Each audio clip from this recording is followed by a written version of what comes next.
Weaknesses are nothing else than strength pushed to extreme. And this young man in his 50s, I guess, or early 60s, he said, I think there's one strength that cannot be pushed to extreme. It will never be a weakness. I'm like, what is it? He said, honesty. And I'm like, whoo. So your wife comes home and says, wow, look at this beautiful dress that I bought. What do you think? And you think it makes her look fat? You say it makes you look fat? He says, yes. Or if she says that, wow, what do you think about new haircut? I said, that's why you've been sleeping on the couch for the past few years. But no, honesty is not a trait in DISC, but yeah, that too pushed to extreme. It comes across as insensitive, and so any strength becomes a weakness when pushed to extremes. So that's, you will notice that in your environment, that people who annoy you, actually it's one of their strengths pushed to an extreme. It is illegal to use a DISC assessment in hiring decisions. Yet millions of companies use these assessments in hiring decisions, but they say that they are not using it to decide whether they hire them or not. They just use it to understand the person better. Whatever. When you hire a brain surgeon or a pilot, you don't want an influence style, an impulsive person who doesn't have attention to details to do brain surgery on you, right? Or to drive your, do you drive an airplane? Whatever, to be your pilot, right? But also when you talk to people in customer service, you don't want somebody who's like, what do you want? I mean, I had that a couple of times. And I'm like, am I annoying you? I mean, I just walked into the store and I'm like, am I annoying you? And I was like, what can I do for you? I'm like, forget it. I'm out of here. It happened at least twice in the past 5 years that I walked out from somewhere because they were just, and maybe they just had a bad day. But in customer service, if the dominance and the conscientiousness style allow them to be, I hear this authenticity praise, sing to authenticity all the time. Be authentic, be authentic. You know what? Yeah, be authentic. But when you communicate with people, how about be authentic in a respectful way?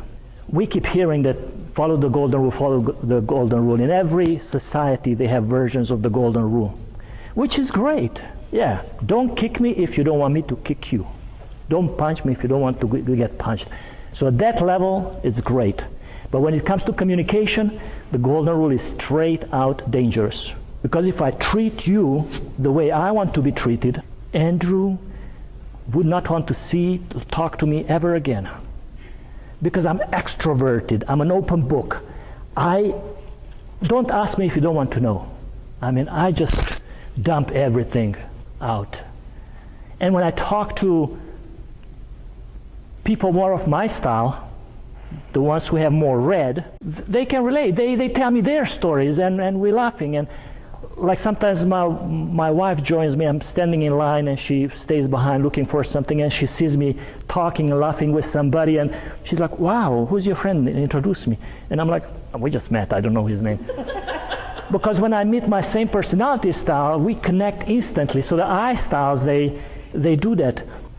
On the feedback forms, the number one thing that people put there is, thank you for helping me understand me. Thank you for helping me understand it's okay to be me.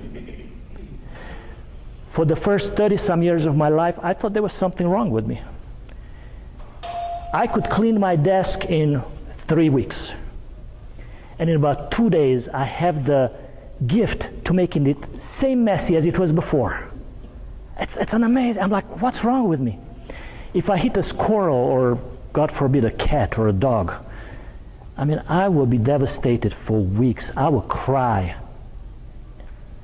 When I watched Ghost, the movie Ghost, I sobbed in the movie and I was so ashamed. Why am I such a sissy? You know, nobody else is crying and you're sobbing. But no, I styles and S styles, they are more in touch with their emotions. It's normal.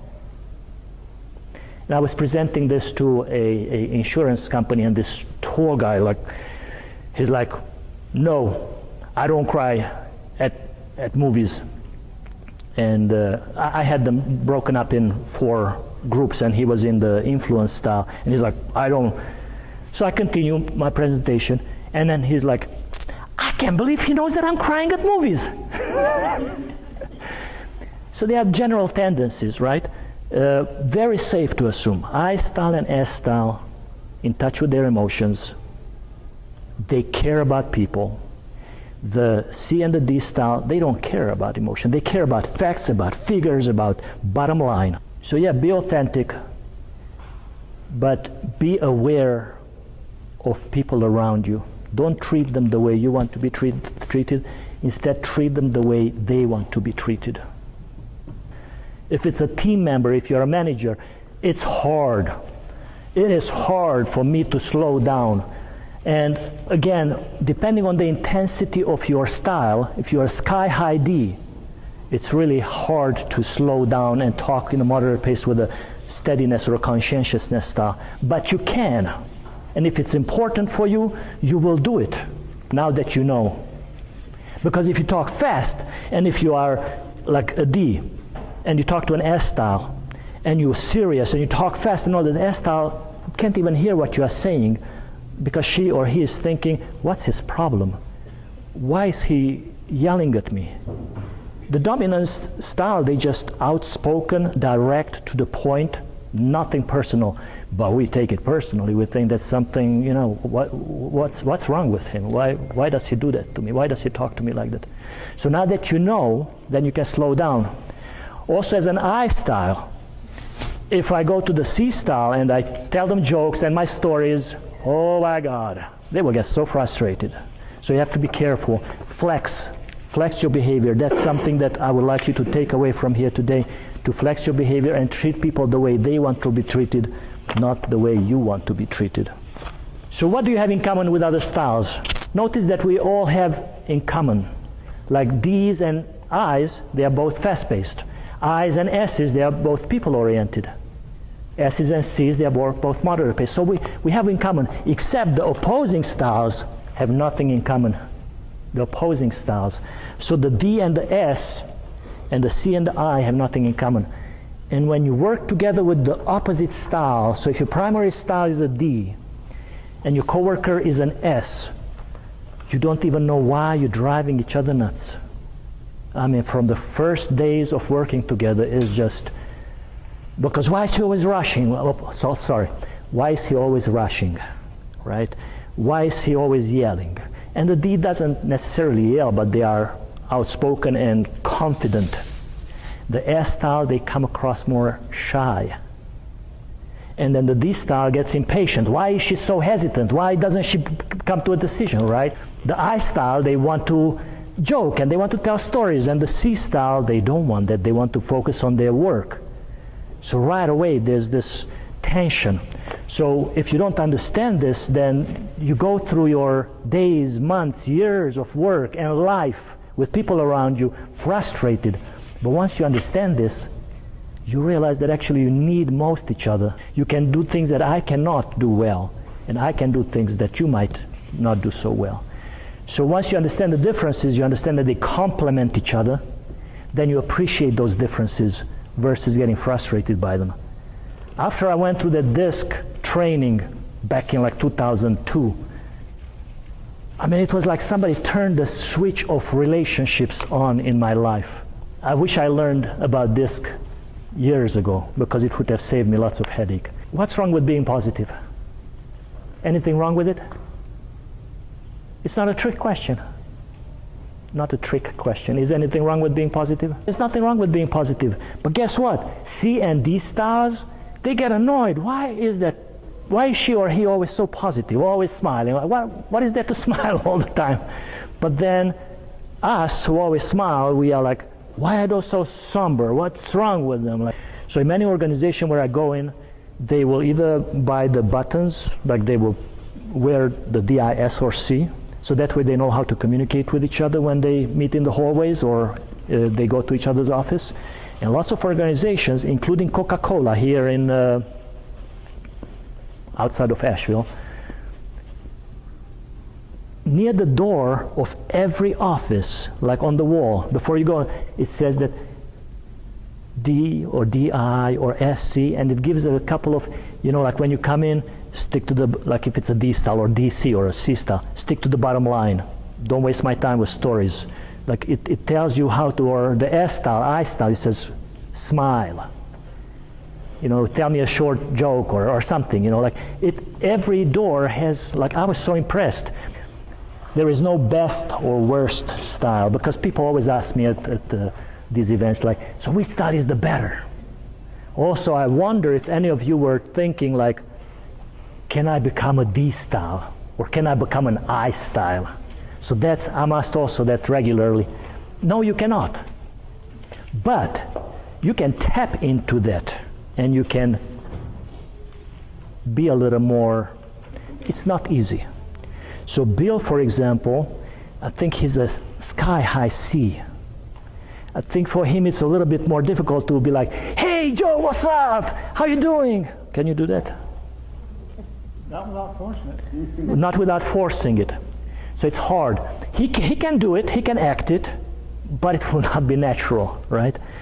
But we can all try, and if we want to, we can. It will not, but you know what?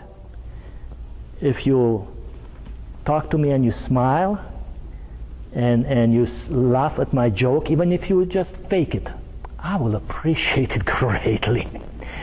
So sometimes authenticity is overrated. Be kind to those around you. There's enough crap in the world.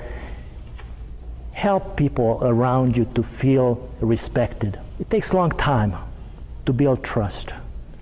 It takes a second to lose that trust. And then you spend years trying to regain it.